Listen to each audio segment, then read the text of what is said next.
फक्त पर्यावरणाचा पुरस्कार करून गेले कित्येक वर्ष मी लाल माती आणि शाडू माती पेपर लगदापासून बनवणाऱ्या गणेश मूर्ती या ग्राहकांसाठी उपलब्ध करून देत असतो.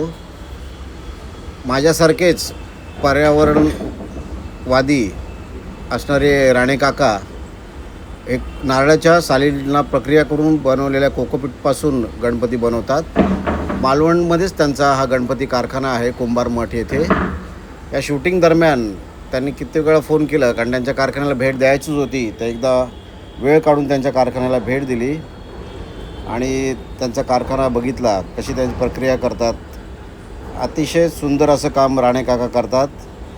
म्हणजे इतर धंदेवाईक जे मूर्तिकार असतात, POPपासून मूर्ती बनवतात, त्यांची जी कारणं असतात, मूर्ती वजनाला हलकी असते, पण ही मूर्ती एकदम वजनाला हलकी आहे कोकोपीटपासून बनवणारी. म्हणजे POPला हा पर्याय पण एक आपण दिलेला आहे त्या मार्गाने. अतिशय सुंदर आणि सुबक मूर्त्या इथे आहेत. आता हे हळदी कुंकवाचा कलर पण या मूर्तीला त्यांनी दिलेला आहे, हे आपण बघतो आहे. अतिशय हलकी अशी मूर्ती या सगळ्या मूर्त्या त्यांनी करून ठेवल्या आहेत. एक शेंद्री कलरचा मूर्ती त्यांनी कलर कॉम्बिनेशन पण ते चांगले करून देतात. अतिशय वजनाला हलक्या आणि अर्ध्या तासामध्ये डिझॉल्व होणाऱ्या या मूर्तीमध्ये जे मूर्ती डिझॉल्व झाल्याच्यानंतर जे कोकोपीट उरतं त्या आपण झाडाला खत म्हणून त्याचा वापर करू शकतो. पाण्याचं विघटन थांबवण्याची क्षमता आहे कोकोपीट याच्यामध्ये असते. तेच आपण सगळं बघतोय. राणे काका आम्हाला त्याबद्दलची माहिती देत आहे. माझ्याबरोबर जे माझे कार्यकर्ते आणि इतर संबंधित होते त्यांनाही त्याबद्दल जाणून घ्यायची इच्छा होती. ते त्यांना सगळं आम्ही दोघांनी मिळून आणि सगळा त्यांचा कारखाना बघितला. आता सध्या त्यांचं काम थांबलं आहे, कारण भरपूर मूर्त्या त्यांनी बनवल्या आहेत.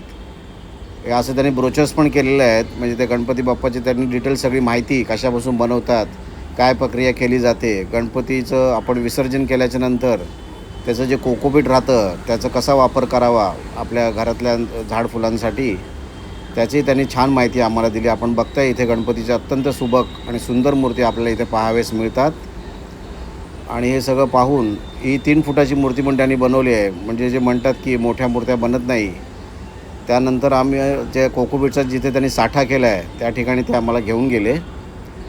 या कोकोपीटच्या साठ्याच्या या सगळ्या गोण्या दिसत आहेत, त्यातलं हे कोकोपीट त्यांनी आम्हाला काढून दाखवलं.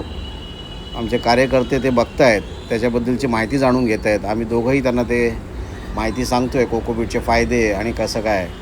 अतिशय पर्यावरणासाठी उपयुक्त अशा ह्या गणेश मूर्ती, जेव्हा POPला खरोखरच त्याच्यावरती उपाय आहे. POP मूर्ती न घेण्यासाठी आपण लोकांना याचं आवाहन करतो आहे की शक्यतो जास्तीत जास्त लाल माती, शाडू माती, पेपर मॅश आणि हे कोकोपीटपासून बनवलेल्या मूर्त्या आपण घ्याव्यात. ही सगळी माहिती जाणून घेऊन आम्ही निघालो. इतर परिसर त्यांनी आपली जागा त्यांनी आम्हाला दाखवतात. ते अतिशय सुंदर त्यांनी इथे कारखाना केला आहे आणि मला त्यांचं कौतुक यासाठी वाटलं की अतिशय पर्यावरणाचा पुरस्कार करत POP सारख्या धंदेवाईक मूर्ती न बनवण्याचा त्यांचा जो काम आहे त्याची माहिती घेत आम्ही निघालो. गणपती बाप्पा मोरया. मंगलमूर्ती मोर.